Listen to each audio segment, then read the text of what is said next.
Noreen from Nkwamira from Tanzania. I tune into Galaxy Radio. The past, the present, and the future. Galaxy Radio 102.5, a Philly station. Lock into the power station. Galaxy Radio 102.5, a Philly station. The past, the present, and the future. Galaxy Radio 102.5, a Philly station. It's a fact of life. Galaxy Radio 24-hour radio. It's a fact of life.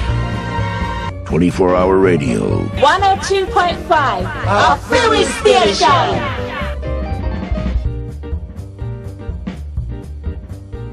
Sister is here today to give you some reasoning and talk about what is happening in terms of where Pinnacle is concerned, the legacy of her father, and where she's at the present moment. She could better explain to you about this. So I'd like to introduce to you the youngest child, right, of the founder of the Rastafari movement in Jamaica, Sister Catherine Howell. Yes, greetings to everyone. Greetings. I'm sending out greetings to all the mothers and the fathers. And they say today is Mother's Day. Empresses, enough respect. We, the female, are the sole bearer. You know, we have a foundation. And you know, when you build a house and you put up a foundation, yes, and you put that first, you know, roof in the foundation, yes, that is the mother. So mothers, remember to teach your children. If you have a mother that is stupid and she's not wise, then she cannot teach her children anything, because the child spends a lot of time with the mother. So the mother will be the one to spend more time with the child and give that child wisdom. And happy Mother's Day, and I wish wisdom to every mother. Brothers and sisters, I'd like to talk to you a little bit about my dad, Leonard Percival Howell, the first Rastaman. And I should not really say the first Rastaman, but the most successful Rastaman who have taken an idea and have built a giant movement right now, not just in Jamaica, but globally. Rasta is everywhere. My father was a man of vision, and he was a man that had suffered racism, discrimination, bigotry, hate, and he was the man of the product of the emancipation of slavery, because his parents too were of African ancestors, and they were brought to the Caribbean as slaves to work on the plantation. So my father saw that there was a need to make a change, and he had traveled abroad, and one of the most significant experience that he had was when he witnessed the coronation of King Rastafari. And you, brother, I'm sure, and sisters out there should know who that brother is.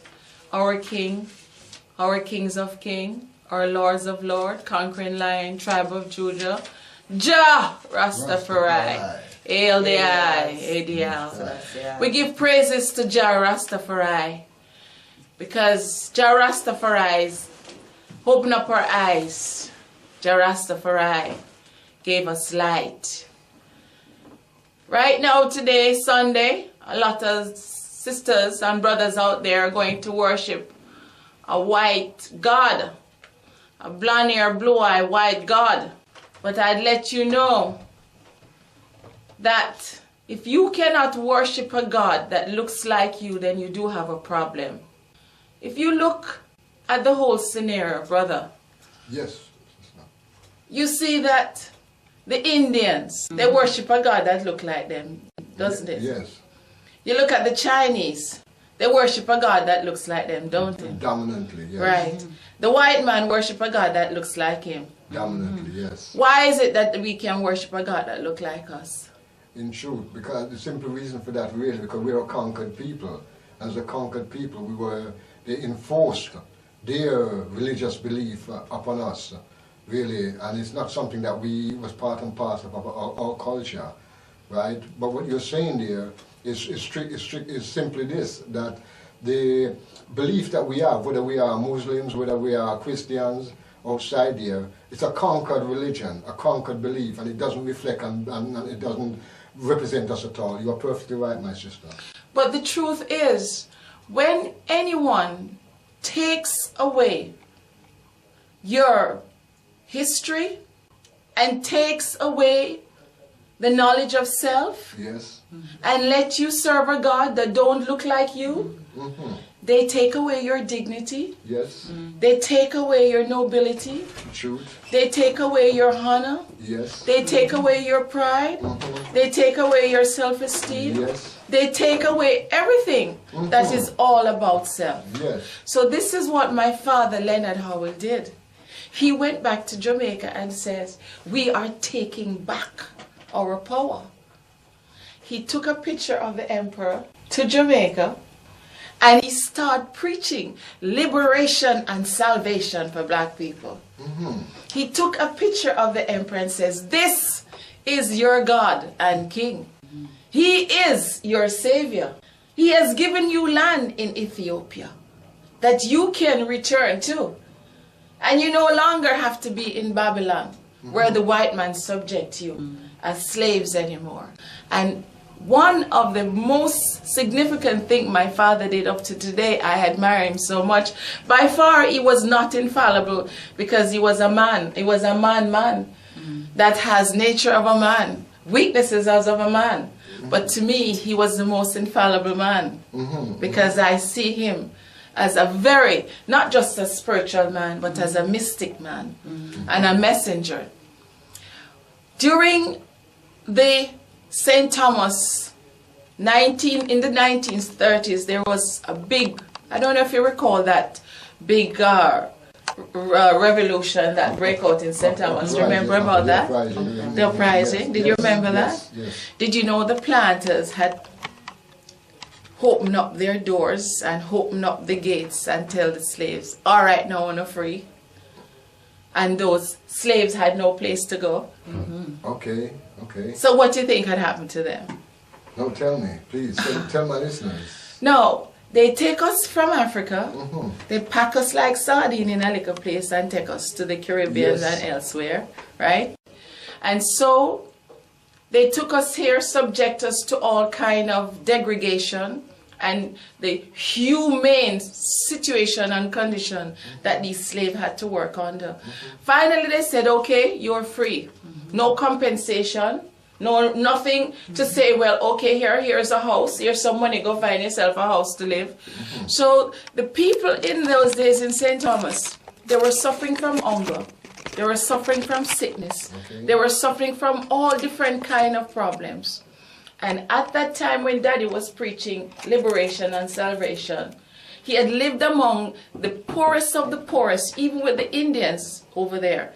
And it's funny that he had gotten a name called Gangungu Mirage. Yes. And it was really given to him by Indians, the Indians that he had lived with among in St. Thomas.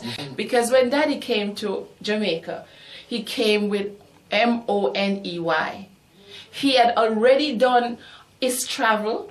He had already established relationship with a lot of political brothers in Africa, African leaders in Nkrumah, and all those brothers from Nigeria and Ghana and the Congo. Yes. And most importantly, he had the blessing of the Emperor Haile Selassie with him to come back and really unionize, centralize, and organize.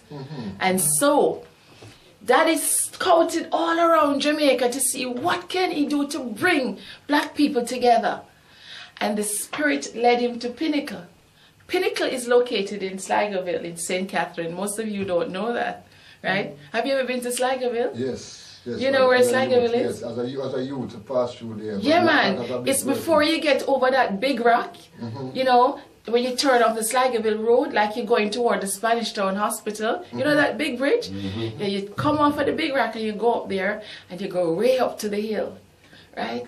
And Daddy found that place. It always marvels me. How did Daddy find this place here, Pinnacle? Boy, he must have been scamping all around Jamaica to find this place. So he found Pinnacle. 532 acres of land, sister. Actually, it was a whole estate. Okay. Took his money. Them say, wait, where this black man with all that money come from? Them days that Daddy had gotten to where he was financially stable, because when he was in New York, he was into the construction business. When he went to Africa, he started surrounding himself with all this powerhouse, these rich black men. Because he looked at me one day and says, Catherine, I took a lion skin jacket from Africa and they offered me thousands and thousands of pounds. But I need not sell it. But finally I know I had no use for it because my people need to be fed. And I gave it up in the name of feeding my people. So he went and he bought Pinnacle. There was a man called Chung. And Daddy actually was told about Pinnacle when he was in the United States. So I'm sure he must have bought that place more than 1 or 2 times because he had to be feeding money to these vampires down in Jamaica. Okay. So he was able to acquire the land.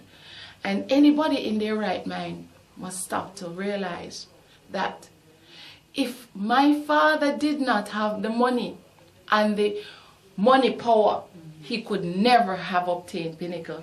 Because in those days, brother, you remember how racism was running rampant with the colonial government? Yes. Huh? Yes. Huh? Yes. Just coming out of slavery. Huh? So they had to admire and respect Howell because he had the money power. Okay. And not only he had the money power, he had the educational power. Because the emperor have already told us as black people that we have to educate ourselves. And Daddy looked at me one day and says, Kathy, education does not necessarily mean in going to college. It's a reading matter. You must learn to read and get information. Because within information, when you read, you know, you can have the power to make things happen and change things. Yes. And not only that, people usually pay you to get information because they're too lazy to read. So the college really forces you to read books in order for you to gain knowledge. So Daddy had the education and he had the money power, and he moved. He moved all his people. He says, people, you would come with me. I provide a place for you. As long as you can live in harmony and peace with each other and live with your brother as if your brother has part of you in you.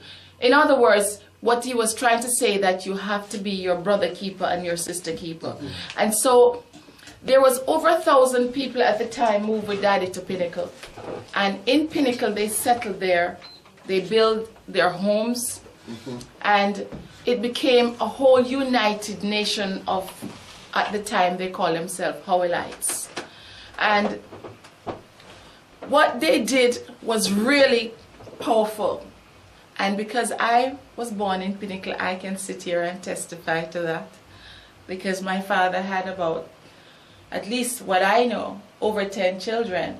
And I was really a blessing. He looked at me and says it is an old age when he had me, because of course now I'm in my 50s, and as a woman I'm not going to tell you 50 what, but I'm really not 60 yet, but I'm in my 50s. Okay. All right. If you want to wonder how old I am, okay, so I'm no chicken either, okay. But what happened in Pinnacle is that everybody lived in Pinnacle in a commune setting.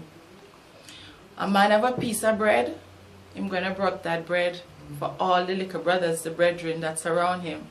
So Pinnacle became a community, and a community where everybody shared. Every Saturday was the Sabbath day, and everyone ladies would put on their white dress, their white tie heads, and they would go and worship.